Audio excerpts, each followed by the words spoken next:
Setiap bulan, tubuh perempuan menjalani siklus menstruasi yang rumit. Mereka kehilangan darah, energi, dan kadang emosi.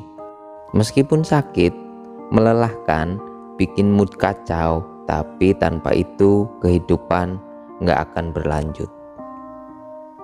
Ada 4 hormon yang bekerja tanpa lelah setiap bulan untuk mempersiapkan rahim, memastikan ovulasi terjadi, dan bahkan menentukan apakah tubuh akan memulai siklus baru atau mempertahankan kehamilan. Mereka adalah FSH, LH, estrogen, dan progesteron.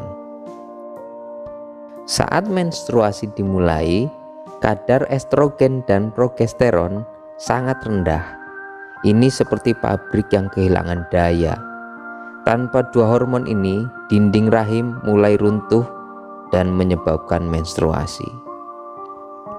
Kondisi ini memberi sinyal kepada kelenjar pituitari di otak untuk melepaskan hormon FSH atau biasa disebut follicle stimulating hormone.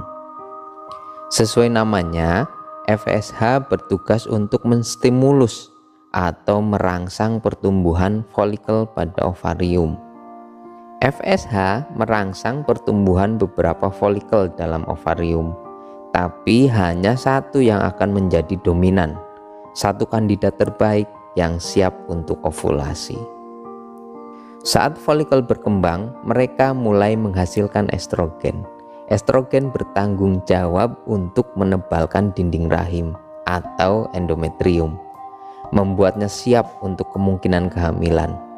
Selain itu, estrogen juga memberi sinyal ke otak untuk perlahan mulai melepaskan hormon LH atau luteinizing hormone.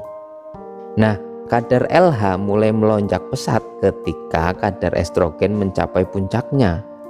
Hormon ini memicu terjadinya ovulasi, yaitu pecahnya folikel dan pelepasan sel telur dari ovarium. Tepat pada pertengahan siklus atau sekitar hari ke-14, lonjakan LH menyebabkan folikel pecah dan sel telur dilepaskan dari ovarium, kemudian ditangkap oleh fimbria dan terus bergerak menuju tuba Fallopi. Folikel yang telah pecah berubah menjadi struktur bernama corpus luteum yang mulai menghasilkan progesteron. Progesteron bertugas untuk memastikan rahim tetap stabil dan siap menerima embrio dengan cara membantu mempertahankan ketebalan dinding rahim.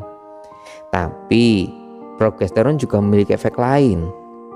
Dia memberi perintah ke otak untuk menghentikan produksi FSH dan LH agar tidak ada folikel baru yang berkembang selama tubuh menunggu kemungkinan kehamilan. Jika ada sperma yang berhasil membuahi sel telur, tubuh akan mulai memproduksi hormon HCG atau Human Chorionic Gonadotropin untuk menjaga korpus luteum tetap hidup, sehingga progesteron tetap tinggi dan menstruasi tidak terjadi. Nah, ini adalah awal dari kehamilan.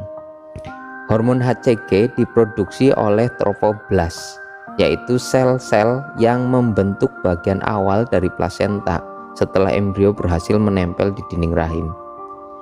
Keberadaan HCG ini menjadi dasar tes kehamilan, karena HCG mulai masuk ke dalam darah dan urin ibu yang bisa dideteksi dengan tes SPECT.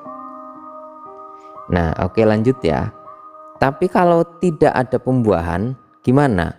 Nah, korpus luteum nanti akan mulai mati. Akibatnya kadar progesteron menurun drastis.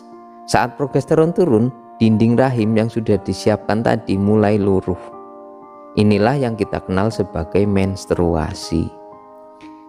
Kemudian siklus ini pun dimulai lagi setiap bulan. Dan begitulah setiap bulan tubuh kita melalui perjalanan hormonal yang kompleks. FSH memulai, estrogen membangun, LH memicu perubahan, dan progesteron menjaga keseimbangan. 4 pilar yang bekerja sama dalam harmoni.